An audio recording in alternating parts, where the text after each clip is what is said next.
Hello everyone, and welcome to the March 2024 installment of LouElla's Wine Explorers Club. My name is Noel Scher. I am the Director of Wine Retail at LouElla and the Curator of the Wine Club. And I'd like to thank you for your continuing support of our small business. And I hope that you're enjoying going on this adventure of vinous exploration with us as much as we're enjoying finding cool new wines for you to try. This month, I've got a really cool lineup picked out for you, mostly of wines from Europe that I think will take some of you out of your normal wine drinking zone and introduce you to some new varieties and regions. So let's get straight to the wines. The first wine that all explorers will be receiving this month is the 2022 Cantina Gregoletto Colli Trevigiani Verdiso. As you might tell from the name, this wine comes to us from Italy, specifically Valdobbiadene in the Veneto. This is the famous region for Prosecco. And the Gregoletto family has been making Prosecco in this area, specifically the Colli Trevigiani, the hills of Trevigiani, since the 16th and 17th century. The Gregoletto family is known today to be one of the last families in the area to continue some very old school traditions, including making long lees-aged Proseccos and also making still wines from some of the rarer local varieties. Today, mostly the grape Galera is grown in this region, and Galera is used to make Prosecco. But Verdiso, the grape that this wine is made from, is another local variety that has become mostly unfashionable to grow. But the Gregolettos continue to grow it and make this beautiful still wine from it. This wine is very, very rich, has a kind of a nice waxy or oily texture. It's got beautiful mineral and melon notes on the nose, and on the palate it's got a subtle stone fruit, peach apricot quality. I really love this wine. This time of year when there's still a little bit of a chill in the air, these are the kinds of wines that, white wines that I really reach for. They are light enough to go with fish, chicken, lightly sauced pastas, but there's enough weight to them to kind of warm you a bit on a cool evening. This comes from 20-year-old Verdiso vines, and it does see some lees aging, which gives it that extra richness. This wine normally $30 on the shelf. Explorers, you'll be receiving it for $24 this month. And as always, with any of these wines, if you like it and want some more, just let me know, and I will get more for you if supplies are available. I also want to make a note today about shopping by importer, which I don't think I've talked about much on these videos yet. This wine is imported by Kermit Lynch Wines. Kermit Lynch is one of the great legends of American wine importing. He started back in the late 60s and early 70s and was really one of the leading lights in bringing small production, really handcrafted wines to the United States for the first time. I mention this because sometimes if you find a wine you like, specifically an imported wine, you should check the back label and see who the importer is. There's a good chance that if you try 2 or 3 wines from an importer and you like all of them, you and the importer have some sort of crossover in your palate preferences. I know that I like very, very many of the wines that Kermit Lynch brings in. So sometimes if you're at a store or even at a restaurant trying to decide on wines you've never had before, one tip is to check the back label and see if the wine is imported by an importer whose wines you've enjoyed in the past. If so, there's a really good chance you're going to like it this time. So just a little wine buying tip there. And I hope you enjoy the Gregoletto Verdiso. Cheers. Your next wine this month is one that may raise a few eyebrows, and it marks the debut in the wine club of a sherry. It is the Manuel Aragon Amontillado El Neto. Now, some of you may be thinking, Noel, what are you doing? I don't drink sherry. Sherry is for cooking, right? Or I see old ladies on Masterpiece Theater sitting around sipping it in the parlor of their 19th century manor house. Well, I personally think sherries, which are extremely diverse, are one of the most fascinating wines of the world. And over the last 20 years, the sherry region has become extremely dynamic. So I wanted to bring a sherry to the wine club just to expose you to what I think is a really fabulous wine. Well, so first of all, what is sherry? So sherry comes to us from the Jerez region of Spain, which is down in Andalusia, in the very, very southwestern part of Spain, where it is extremely hot and dry. The word sherry, as we call it in English, is sort of a Anglo mispronunciation of Jerez. That's where the name comes from. But sherry specifically is a fortified wine which is aged and goes through a variety of processes depending on the style of sherry that it is. In this case, Amontillado is a specific style of sherry that is made with a very, very specific process, okay? First of all, the grape here is Palomino. That is one of the primary varieties grown in the sherry region. And it comes to us from a village called Chiclana. Okay, how is sherry made? Well, the way it starts is a normal still white wine is made. And then the wine is fortified. That is, extra spirit is added to a base wine that's probably about 11% alcohol. In the case of this Amontillado, step one, it was fortified up to 15% alcohol. At this point, the wine is put into barrels and aged for 5 years. But it's aged in a very specific way. A yeast cap called flor is allowed to form on the top surface of the wine in the cask. This only happens in very specific places in the world, Jerez being one of them. The wine then spends 5 years aging, as they call it biologically, underneath this flor cap. This cap of yeast does several things, but most importantly, it protects the wine from oxygen so it doesn't turn into vinegar. After 5 years, the winemakers then add more spirit to this wine and get it up to 18% alcohol. At this point, this will kill off this colony of yeast that is formed, and the wine then spends an additional 12 years of aging, this time just with exposure to air. What happens now is the wine gets dark, rich, nutty, caramel flavored, and becomes in style what they call Amontillado, named for the village of Montilla in Jerez, where this style is said to have originated. So, what do you do with this wine? It's 18% alcohol, so it's not something you can drink a lot of. In fact, if you just split this bottle, which is large for sherry, it's a 750 milliliter, among 3 or 4 friends, you'd probably get uncomfortably inebriated from it quickly. So it is a wine you drink in small quantities. Because it has this sort of nutty caramel note that is reminiscent of a lot of dessert flavors, I do like Amontillado as a dessert wine and with sort of nutty, caramelly desserts. But it also works very well as an aperitif with salty Marcona almonds or kind of funky blue cheeses. But it also works well, I think, with red meat. If you want to have an interesting wine pairing with steak, a small couple ounce pour of Amontillado with steak is really, really delicious. Now, again, you're saying, you can't drink a lot of this. It's a whole 750 milliliter bottle. If it's just me or me and my partner opening this bottle, well, it's going to go bad. I'm going to have to dump it out. Not true. Because of the fortification of this wine, because the alcohol is so high, and having to do with certain chemical things that the wine undergoes aging for so long under flor, this wine is very, very stable even after you open it. Put the screw cap back on and keep it in your fridge, and even for several weeks, the wine will not change in quality at all. Now, after that, it may start to lose a little bit of its flavor, at which point you can use it for cooking, and adding small amounts of it to sauces and stews really add a lot of robust and rich flavors. But to be honest, I would just recommend drinking this slowly over a few weeks' time.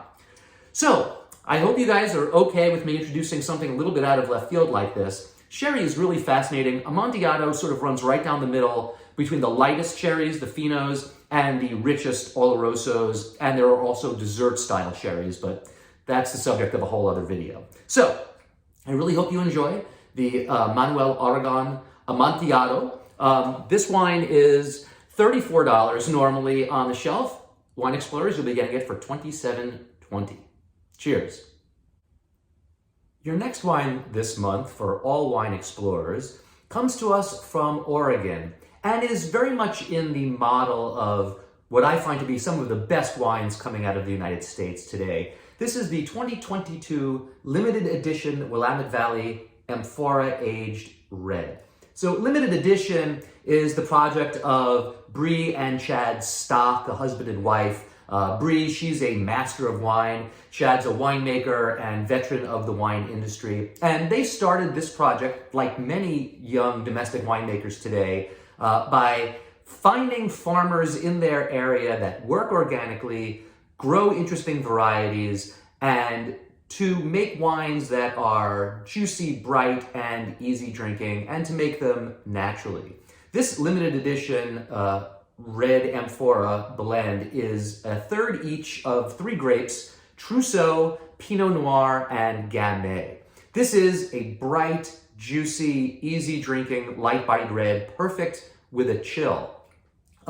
Chad and Bree's concept behind this wine is that they believe that the sort of natural state of Pinot Noir from the Willamette Valley is sort of higher acid, bright, juicy, not a big, dense Pinot like you would get from California, although a lot of growers in Oregon really go for that style. They want to let Pinot be what they think is its sort of ideal natural state of high, bright, high acidity, bright fruit. But to balance that, they blend it with the Trousseau and the Gamay, which add a little bit of body and a little bit more fruitiness, respectively. I really love this wine. Some of you may have recently tried their Orange Crush orange wine that we were pouring by the glass at LouElla's for a few weeks. I think these guys are making great wines. I was very, very excited to taste their lineup for the first time recently, and I'm really looking forward to seeing how things develop for them over the next few vintages. This wine normally would be $32 retail on the shelf. For Wine Explorers, it is $25.60. If you want some more, just let me know. I think the distributor had a fairly decent amount of it. So, the 2022 limited edition Willamette Valley Amphora Aged Red Blend. I hope you enjoy it. Oh, and in case you don't know, an amphora is a traditional sort of clay vessel, probably the first type of vessel historically that wine was ever made in, and has been making a major comeback recently as a vessel for modern winemakers to work with. It seems like every week I'm tasting more and more wines, even from places like Bordeaux, which are very traditional, that their wines are being made in amphora. So anyway, a little side bit about amphoras there. So limited edition, amphora aged red. I hope you enjoy it. The final wine that all wine explorers will be receiving this month is the 2021 Grifalco Aglianico del Voltura Gricos. This wine comes to us from Basilicata, which is the instep of the Italian boot. Basilicata's main notable geographic feature is the massive extinct volcano Mount Voltura. Now you may be thinking, if you've watched a lot of these videos, volcano, volcanic soil. Noel always talks about volcanic soil producing great wines. Well, you are onto something. All the vineyards in Basilicata are on the slopes of this now dormant volcano. And it is true that Aglianico, the grape here, really does love to be planted in these volcanic soils. The other region of Italy where Aglianico thrives is around Naples, home of Mount Vesuvius, perhaps the most famous volcano on Earth. There's something about these soils that really allow Aglianico to express something of the kind of dark, smoky quality of the soil. I know this sounds crazy, but when I smell and taste Aglianicos from these regions, I feel like I can almost smell the smoke of the volcano and taste some sort of just dark, lava rock richness in the wines.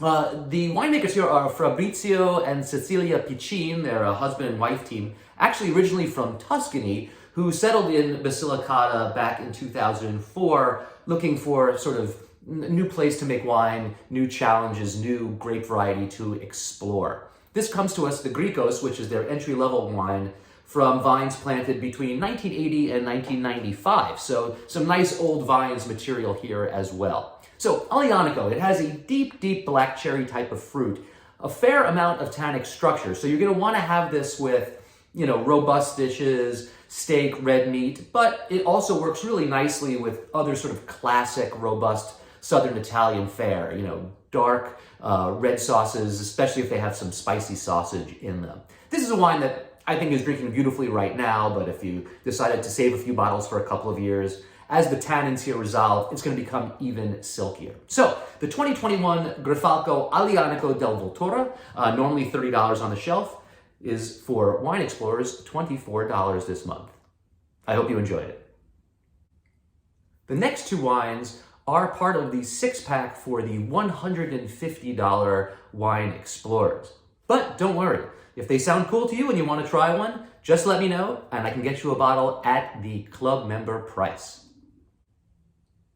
The first wine for the March six-pack is the 2022 26 Talas Branco do Torreco. And hey, look, there's an amphora on the label. I told you, amphoras are everywhere.